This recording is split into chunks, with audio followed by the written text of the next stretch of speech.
தலை கூட ஒர்க் பண்ணிருக்கீங்க, தலை செலவு ஒர்க் பண்ணிருக்கீங்க. உங்க 2 பேரோட ஒர்க் பண்ண எக்ஸ்பிரஷன் உங்களுக்கு சார் இருந்துச்சு? 2 பேருமே சூப்பர் ஸ்டார்ஸ். அதனால ஒவ்வொருத்தரும் ஒரு கேரக்டர். அவன் விஜய் சார் வந்து கொஞ்சம் சைலண்டா இருப்பார், அதிகம் பேசுறாரு. இவர் வந்து நல்லா பேசுவார். இவரோட ஒரு விசுவாசம் வந்து என்னோட 11வது படம் அஜித் சார். ஓகே. புலி வந்து என்னோட 7வது படம் விஜய் சார். ஸோ இவரோட 7 படம், இவரோட 11வது படம். அவரு பண்ணும்போது பாத்தீங்கன்னா சைலண்டா இருப்பாரு, சைலண்டா டேரக்ட் பேச பக்கத்துல இருக்கவங்க கேட்காது விஜய் சார் பண்ணாம. ஆனா படமா பார்க்கும்போது மிரட்டி இருப்பாரு, போட்டு டப்பிங்ல பூச்சி அப்படி ஏற்றுவாரு, அப்படி மிரட்டுவாரு. இவர் வந்து சிட்டிசன் எல்லாம் பாத்தீங்கன்னா அந்த கேரக்டரா மாறிடுவாரு. அந்த குப்பத்து மீன் குப்பத்தோடைய ஆளா பண்ணிருக்கும்போது அந்த கேரக்டரா மாறிப்பாரு. அவ்வளோ ஸ்ட்ரெயின் பண்ணி அப்படி பண்ணாரு.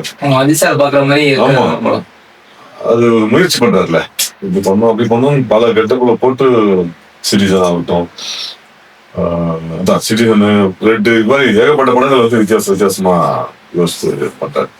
ஸோ ஒவ்வொருத்தரும் அவங்க ஸ்டைல திறமையா காமிச்சு 2 பேருமே பெரிய ஸ்டாரா இருக்காங்க.